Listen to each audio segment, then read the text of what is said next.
Os governos do Brasil e da Colômbia expressaram profunda preocupação com a recente ordem de prisão da justiça venezuelana contra o candidato presidencial da oposição, Edmundo González. Em comunicado conjunto, destacaram que essa medida judicial compromete os compromissos assumidos pelo governo venezuelano nos acordos de Barbados, nos quais governo e oposição reafirmaram o compromisso com o fortalecimento da democracia e a promoção de uma cultura de tolerância e convivência. A ordem de prisão contra o candidato da oposição, Edmundo González, agrava a crise na Venezuela.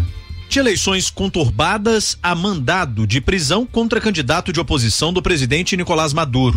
Cenário de incertezas com vários desdobramentos para a Venezuela. E para entender um pouco mais sobre essa realidade, eu converso com o coordenador do curso de Relações Internacionais do IBMEC-BH, Adriano Gianturco. Primeiro, é preciso entender como começou tudo isso, né? Importante entender que Maduro perdeu as eleições. Na verdade, ele não fraudou as eleições. Ele tentou fraudar as eleições, mas nem conseguiu fazer isso. Por quê? Porque isso já foi comprovado fatidicamente. A oposição conseguiu mostrar as cédulas mesmo da grande maioria dos votos, e entre essa grande maioria dos votos, a grandíssima maioria deles votava exatamente para o candidato da oposição. Não obstante isso, o Conselho Nacional Eleitoral, o CNE de Maduro, obviamente composto por juízes que foram nomeados por ele, declarou a vitória de Maduro. Não obstante, os resultados mostram exatamente o contrário. Essas cédulas, estes resultados, foram checados já por várias agências internacionais independentes, agências de imprensa, inclusive a mesma ONU. É um Google Drive, concretamente, que você pode abrir e conferir uma por uma as cédulas. Então, hoje, atualmente, as únicas provas que tem são essas.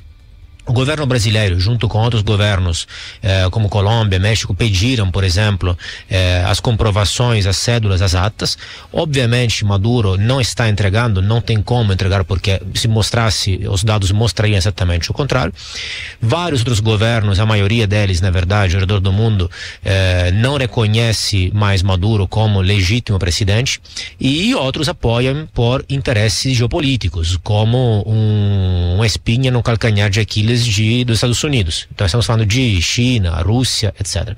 É bom entender que isso também não é uma novidade, não é a primeira vez que algo assim acontece.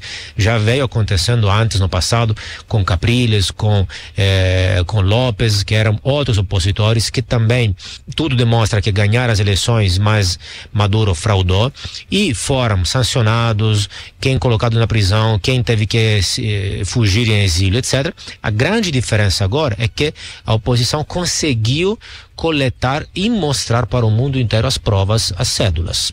Nós conversamos com o coordenador do curso de Relações Internacionais do IBMEC-BH, Adriano Gianturco. Repórter Leonardo Patrus.